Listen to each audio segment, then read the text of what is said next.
Bueno, mi nombre es Javier Eduardo Amaro Blanco y esta es la práctica número 5 del Laboratorio de Electrónica Digital 1. Para este paso, lo que se nos pide es lo siguiente. Voy a poner la presentación. Entonces, tenemos el objetivo de esta práctica que es, durante el desarrollo de esta práctica, el estudiante obtendrá las ecuaciones mínimas en las formas SOP, suma de productos, y POS, producto de suma, de dos funciones booleanas. La primera, función 1, de la forma de suma de productos, y la segunda, que es F2, en forma de productos de suma, para reducir así la complejidad del circuito a implementar. Entonces, este es el material que se piensa utilizar. A pesar de que sea una simulación, se puede adherir a lo que se nos pide. Como material tenemos una fuente de 5 volts de corriente directa, una tablilla de conexiones que es la proto, el circuito integrado de estas entradas y salidas o uno equivalente, 6 resistores de 330, un dip switch de 4 u 8 interruptores, de 6 LEDs, no importa el color, de preferencia usar los luminosos ultra, mega solo con indicadores de los valores de las salidas F1 y F2, y el alambre para conectar todo. Estas son las funciones que yo tomé en base a la tabla que se nos proporciona de manera digital.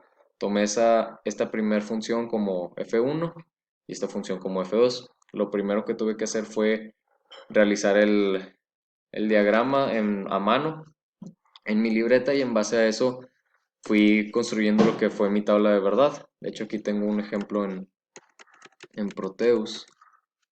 Este es el circuito ya terminado, pero yo utilicé estos diagramas para poder ir comprobando. De hecho, puedo empezar la simulación. Utilicé estos diagramas para ir comprobando las entradas y salidas y ver de qué manera se comportaban, y así poder ir llenando mi tabla de verdad. Esto es nada más de la función 2, si mal no recuerdo, pero lo hice con las dos funciones. Aquí la tenemos, nuestro número de posibilidades de resultados, nuestras entradas, que es la entrada A, B, C y D, y nuestras salidas, que vienen siendo la función 1 y función 2. Entonces, esta tabla de verdad, nosotros tuvimos que implementarla en un código que es en el software de ISP-Level. Ahorita se los muestro, pero como podemos ver aquí, el módulo es práctica 5. Las entradas tenemos que es A, B, C, D, y yo las quiero conectar de el puerto 1 de entrada al 4. La salida es la función 1, función 2, puerto de salida 14 y 15. Las ecuaciones que tuvimos son prácticamente las mismas, solamente tuvimos que transcribirlas al lenguaje de este código para que el programa las pudiera detectar. De esa manera pasamos a lo que es nuestro test vectors, y aquí es donde nosotros analizamos y copiamos tal cual lo que tenemos de resultado en nuestra tabla de verdad a forma de código. Una vez que lo terminamos, de hecho se puede realizar aquí. Una vez que lo terminamos, se crea el fuse map, y en base a eso se nos da un chip report en base a lo que nosotros le pedimos, ¿verdad? Que se haga.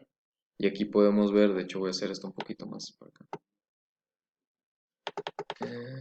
Aquí tenemos nuestras funciones, que eso nos va a ayudar más adelante en la práctica, ahorita explicamos por qué. Y en sí este es nuestro chip report, que también lo tengo en la presentación. Esta es la manera en la que el programa se alinea en lo que nosotros les dijimos, pero también puede llegar a haber casos en donde el programa no que te revuelva, sino te acomoda de una manera diferente tus entradas y tus salidas en diferentes puertos, y lo recomendable es seguir eh, la instrucción que se te da en este reporte, porque es la manera en la que va a funcionar tu circuito. Entonces aquí tenemos que coincide A en el puerto 1, B en el 2, en el 3, D en el 4. Salida tenemos aquí, aquí y aquí, que son nuestras funciones, la tierra. Y es todo de aquí.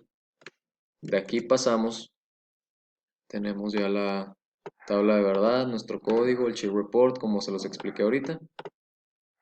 Esta está de más. Pasamos, antes de lo que eran las conclusiones, el poder demostrar la simulación. Para eso voy a usar también la tabla de verdad. Que se ve aquí. Dentro de nuestra simulación tenemos que, según la teoría analizada, si nuestras 4 entradas son 0, ambas funciones deberían demostrar un 1 lógico, o en este caso utilizando los LEDs, deberían de encenderse.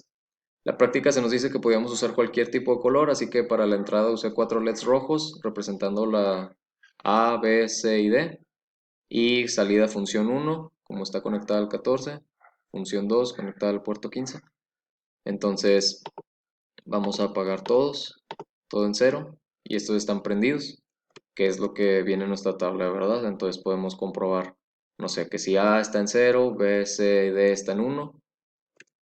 Vamos a ver, todo lo demás en uno menos A. Tenemos que nuestra función 1 está en cero y nuestra función 2 está en uno, que es lo que está marcando aquí. Entonces vemos que los datos analizados teóricamente coinciden con la simulación y la práctica. Entonces lo que seguiría sería armar ese circuito en una protoboard de forma física, pero por cuestiones de semestre en línea estamos llevando a cabo una simulación en Proteus, según las instrucciones. Y antes de finalizar, antes de llegar a lo que son las conclusiones, la práctica se nos pide también sacar las ecuaciones mínimas. Para eso ya no utilizamos este software que es ISP-Level, sino usamos una herramienta que se llama Logic8, que lo tengo aquí.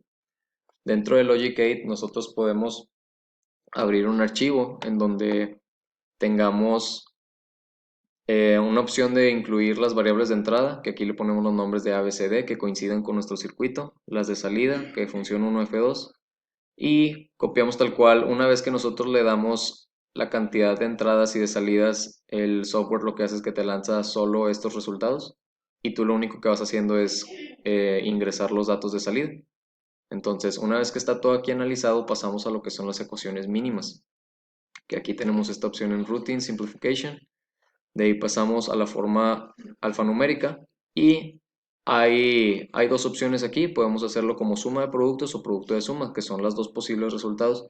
Pero para esto vamos a usar esta opción, que es la simplificación de Petric, que son las soluciones, todas las soluciones mínimas que nos puedan dar. Damos OK y se nos lanza esto. Estas son nuestras ecuaciones mínimas para suma de productos. Si nosotros volvemos a nuestra tabla de input, volvemos a simplificar, cambiamos la opción a producto de suma, de nuevo en la opción de Petric, se nos va a lanzar otro tipo de diferente de ecuaciones mínimas. De hecho, estas son nuestras ecuaciones mínimas. Estas son las primeras que hicimos de suma de productos y de producto de suma, son los resultados que nos dan. Y al realizarlo en la libreta vemos que también coinciden los resultados teóricos con lo que nos lanza el software.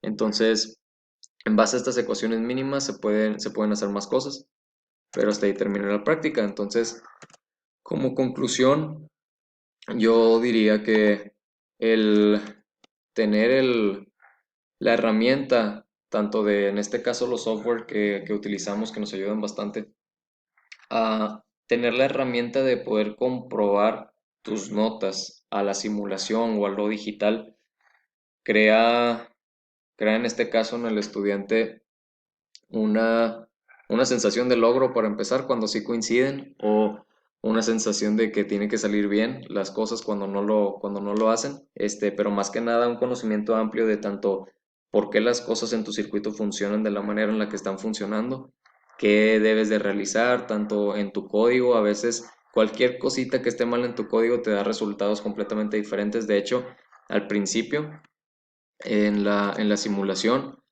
algo que me pasaba y me era muy estresante es que yo empezaba la simulación, le picaba el play y de alguna forma, aunque todos mis LEDs de entrada no hubiera entrada, estuviera todo apagado, no importa, incluso si yo no tuviera nada conectado, no importaba. En el caso, cuando comencé a hacerlo, de todas formas salía corriente de aquí, no entendía por qué, hasta que cambié los valores de mis LEDs. La entrada la tenía a 2.2 voltajes y la bajé a 1.2, y ese pequeño cambio fue el que hizo que la simulación corriera, porque tenía el código tal cual cargado y era el mismo, y lo volví a hacer y lo volví a hacer y de diferentes formas, hasta con un diagrama esquemático lo hacía, y de todas formas seguía pasando ese error. Entonces, como conclusión, creo que esta práctica me ayudó a entender lo importante que es que sepas qué es lo que está pasando en cada punto de tu circuito, de tu programa, para que cuando las cosas no salgan bien o no sea la manera más eficiente, tú puedas hacerlo, y con las ecuaciones mínimas tengas lo mismo, algo equivalente, pero de una forma más simplificada, y eso ayuda a que haya menos probabilidad de error. Entonces, para el fin de esta práctica sería todo.